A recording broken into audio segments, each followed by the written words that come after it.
Bonsoir à tous, très heureux de vous retrouver sur la première pour votre émission Présence protestante. Fabien Ruel aux commandes de cette émission. Ce soir, nous recevons André Cols, pasteur, enseignant, mais aussi aumônier. Il a passé plus de 45 années en prison.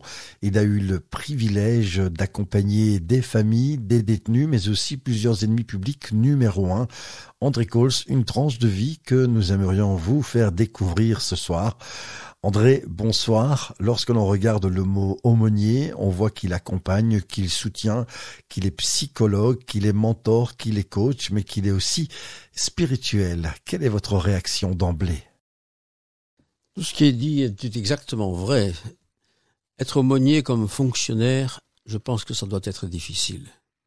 Mais lorsque j'étais aumônier, je suis toujours libre, je ne suis pas tenu à des heures à prester, je ne suis pas payé pour faire ça, puisque c'est bénévole.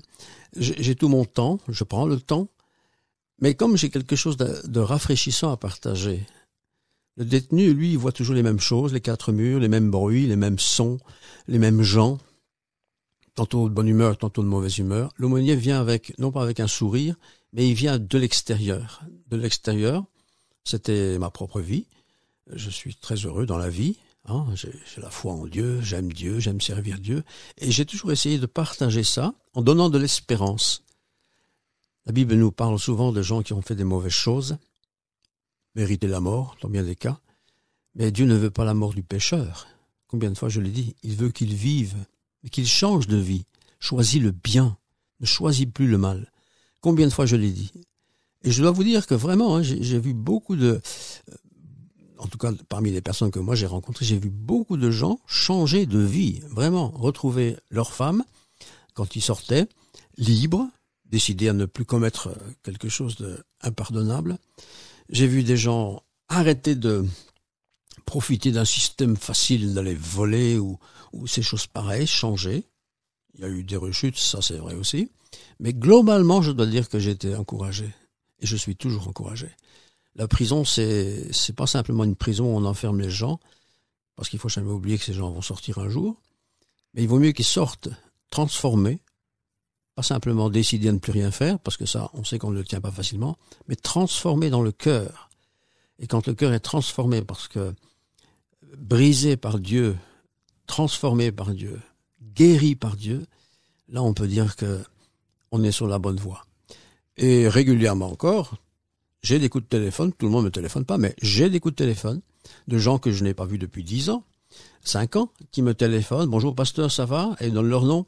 Et alors je dis, et toi? Ben ça va, je vais bien, je me suis marié, j'ai trouvé une maison, enfin tout ce genre de choses. On voit qu'ils se sont réinsérés dans la société. Et quelque part, ça me pousse encore à continuer, parce qu'il faut toujours qu'il y ait de l'espoir. Quand il n'y a plus d'espoir pour quelqu'un, vous savez, c'est très très difficile. Même en prison, il faut de l'espoir. Pas seulement l'espoir d'être libéré, mais être dans l'espoir de ne plus recommencer ce qui a été mal fait. En préparant ce moment suspendu, je suis tombé sur cette phrase concernant l'aumônier qui dit « Sage dans ses conseils et maître de ses émotions ». Vous pensez quoi de cette phrase? Il faut être sage dans ses conseils. Il ne s'agit pas de présenter le monde sous la belle couleur, les belles fleurs, tout va tout seul, ce n'est pas vrai. Le monde est compliqué, nous le savons tous. Et il est d'autant plus compliqué quand on a passé un certain temps de sa vie en prison, parce que ça vous suit, ça vous poursuit, ça vous freine. Mais, d'un autre côté, avec un cœur qui est changé, qui devient constructif, positif, aidé certainement, mais quand même, il change, on a quelque chose de bon à apporter. Pas seulement la religion, parce que la religion, il y a des religions qui sont compliquées, mais partager ce qui fait le sens de ma vie d'ailleurs, c'est l'amour. Et l'amour, pas l'amour épidermique, pas l'amour que l'on voit à la télévision, mais l'amour de Dieu. C'est ça qui a bouleversé ma vie. C'est ça qui a changé ma vie. Et c'est ça qui me motive encore et encore quand je m'adresse à monsieur et madame tout le monde, mais aussi dans la prison. Parler de l'amour de Dieu. Dieu ne rejette strictement jamais personne. D'ailleurs, Jésus lui-même, en son temps, a dit « Venez à moi, vous tous qui êtes fatigués et chargés de tout ce qui est mauvais, et je vous donnerai du repos.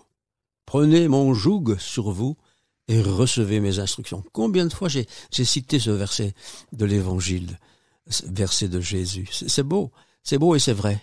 C'est vrai de se laisser saisir par Dieu.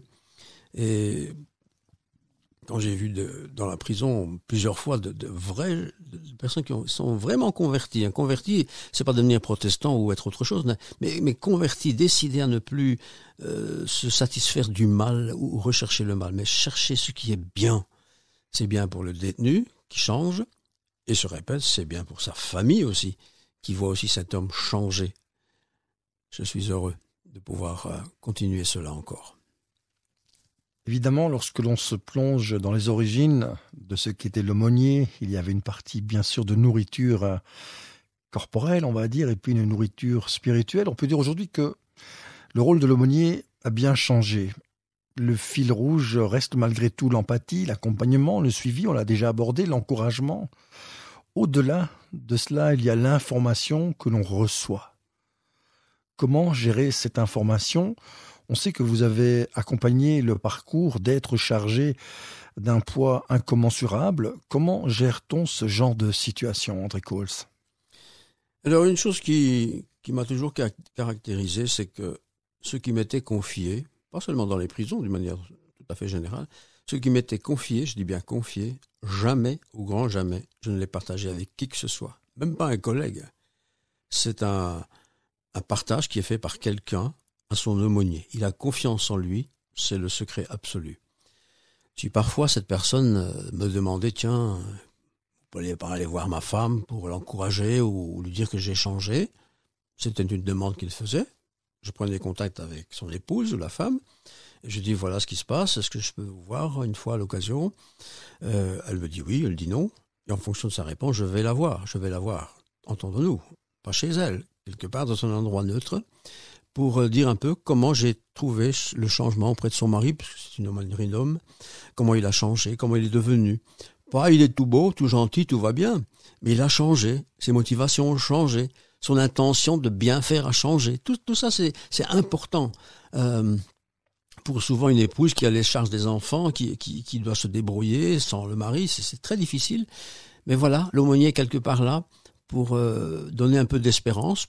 D'ailleurs, pas seulement l'épouse, il y a aussi la famille, hein, les parents par exemple, les frères et sœurs.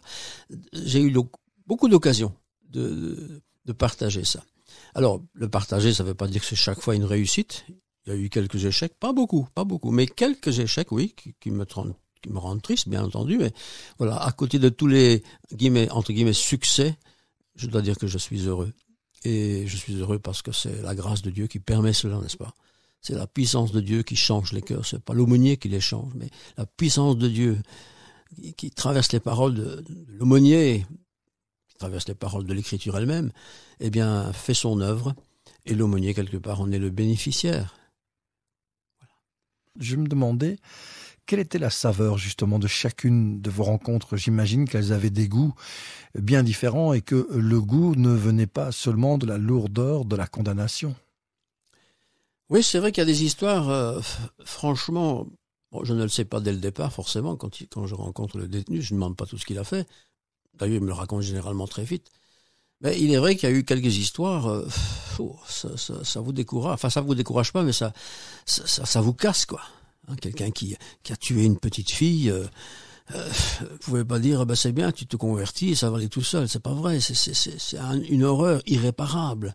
Une petite fille qui est morte, qui fait la peine de ses parents, de sa famille, comment voulez-vous d'un côté essayer de corriger le détenu et d'un autre côté peut-être auprès de la famille s'entendre dire mais comment vous pouvez perdre votre temps avec lui, ça sert à rien, il est mauvais, il me dégoûte. Les parents qui parlent comme ça, vous savez, c'est triste, hein.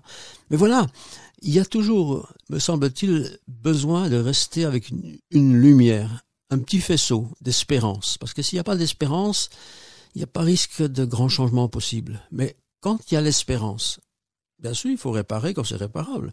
Mais il faut qu'il y ait l'espérance. Et c'est vrai pas seulement pour la prison, c'est vrai pour nous tous. Nous avons besoin d'espérance. Sans espérance, nous sommes perdus. Et l'aumônier, c'est pas simplement ce qu'il pense lui qui est important. C'est ce qu'il dit sur base de ce qui est éternel, c'est-à-dire la parole de Dieu. Comment Jésus a consolé, conseillé, corrigé des personnes qui le suivaient, qui le poursuivaient. Comment il a libéré des gens de possessions de toutes sortes. Voyez, l'aumônier n'est pas là pour libérer, il est là pour dire, accompagner, je répète. C'est très important, très important. Et il faut dire aussi que, chemin faisant, semaine après semaine, les personnes commencent à vous connaître. Ils voient que vous êtes fidèle, que vous êtes sérieux, vous n'êtes pas un bluffeur, vous n'êtes pas là pour faire votre boulot. Moi, je vous l'ai dit, c'était gratuit. Je ne suis pas payé pour le faire, je le répète.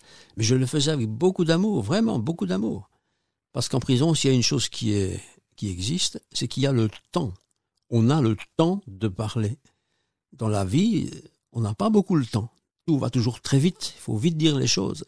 Mais parfois, des choses se disent, mais il faut beaucoup de temps avant qu'elles soient communiquées. Et un détenu n'a pas envie de raconter tout ce qu'il a envie de dire parce qu'il a vu l'aumônier qui s'appelle Monsieur l'aumônier. Il faut du temps, de la compassion, mais aussi de la correction. Parce que ce qui a été fait, et parfois c'est quand même très grave ce qui a été commis dans l'histoire de l'un ou de l'autre. Vous nous confiez il y a quelques instants quelques chemins un peu plus compliqués. Le fait d'apprendre qu'une jeune fille a été tuée par quelqu'un, c'est du lourd. Est-ce que l'on est prêt à recevoir ces informations lourdes? Est-ce qu'elles arrivent parfois, comme on dit, comme un coup de poing sur la gueule? Tout à fait, parce que inévitablement, on se met à la place de la famille qui a perdu une fille. Moi, j'ai des enfants, je me mets à la place. Et je ne peux pas dire, je pardonne, moi je ne suis pas le Christ. Moi, je peux pardonner en tant que personne, parce que je ne suis pas tout à fait concerné. Mais quand une famille est frappée par une enfant qui a été violée, et puis qui a été massacrée, tuée, on pourrait dire, mais pourquoi se perdre son temps avec ces gens-là? Le cas auquel je pense, qui est quand même pas très vieux, non seulement je pense à ces gens-là, mais je pense aussi à la maman de ce monsieur, que je vois chaque semaine, parce qu'elle vient à l'office, très fidèlement, très modestement, mais très fidèlement. Elle-même a connu dans sa propre enfance des choses franchement pas belles. Alors vous voyez, certains se font avoir, et ils sont sanctionnés. D'autres arrivent à commettre le mal sans se faire avoir, et ils ne sont pas sanctionnés. Mais la Bible appelle tout cela par un mot, le péché. Et le péché, quel qu'il soit, que ce soit le mensonge, que ce soit le vol, que ce soit le viol, que ce soit le crime, bien sûr, la portée n'est pas la même, mais c'est toujours le mal qui est là et qui essaie de nous casser, de casser un environnement, de casser une famille, de casser une tribu de famille, parce qu'il y a des grandes familles quand même qui sont malheureuses parce que dans leur famille, quelqu'un a fait ce genre de choses. C'est très difficile. C'est même difficile d'écouter un aumônier dire « j'ai vu votre fils ou votre petit-fils » et il me semble qu'il regrette, ou il me semble qu'il change. Souvent, il n'y croit pas. Même les parents n'y croient pas. Il faut du temps, beaucoup de temps. Dieu sait ce qui se passe dans notre cœur.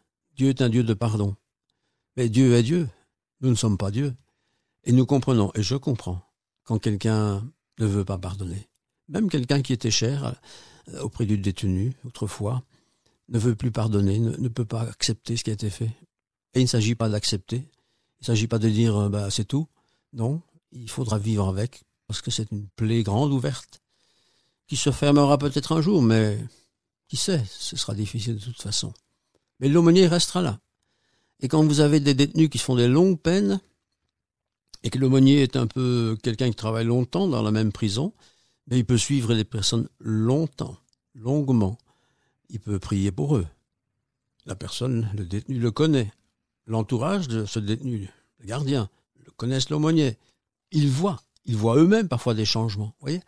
Donc, moi je garde toujours de l'espoir. Pour qui que ce soit, pas seulement pour les détenus, mais aussi pour les gens de la vie. Il y a toujours de l'espoir. Il faut garder de l'espoir.